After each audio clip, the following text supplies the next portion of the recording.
বাংলা মুভির ইতিহাস পাল্টে দিবে তুফান। বাংলা মুভির পুরো চেহারা পাল্টে দেওয়ার মিশনে তুফান টিম। শাকিব খান রাফি এবার 100 কোটির বক্স অফিসের লক্ষ্যে পৌঁছানোর অপেক্ষায়। আজকের টপিক মূলত এই বিষয়গুলোকে কেন্দ্র করে। তো চলুন মূল গসিপে। তুফান এমন একটি ছবি যা বাংলা ইন্ডাস্ট্রিকে নতুনভাবে সৃষ্টি করবে, এই কথা আমার না, বললেন তুফান নির্মাতা রায়হান রাফি।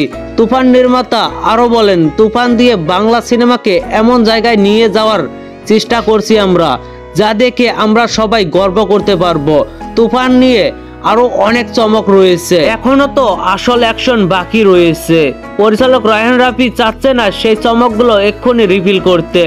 একের পর এক চমক আসবে তুফান নিয়ে, থাকবে মারদাঙ্গা অ্যাকশন, যা এক্ষুনি দেখানো হচ্ছে না। তুফান নিয়ে মুখ খুলেছেন মেগাস্টার শাকিব খানও। তার দাবি, বাংলা চলচ্চিত্রে তুফান নয়, সুনামি হয়ে আসছে তুফান। সবকিছু উলট পালট করে নতুন ভাবে গড়বে ইন্ডাস্ট্রি। এক্ষুনি সবকিছু বলতে নারাজ মেগাস্টারও।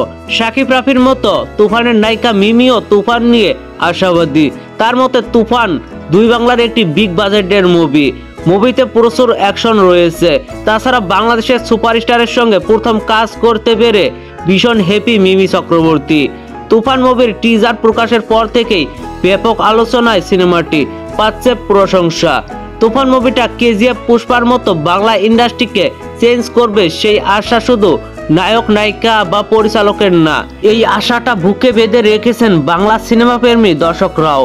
তো ভিউয়ার্স, এই পুরো বিষয়টা নিয়ে আপনার কোনো মতামত থাকলে অবশ্যই নিচে থাকা কমেন্ট বক্সে জানাতে ভুলবেন না। আর ভিডিওটি ভালো লাগলে একটি লাইক দিয়ে বন্ধুদের মাঝে বেশি বেশি করে শেয়ার করুন। ধন্যবাদ পুরো ভিডিওটির সঙ্গে থাকার জন্য।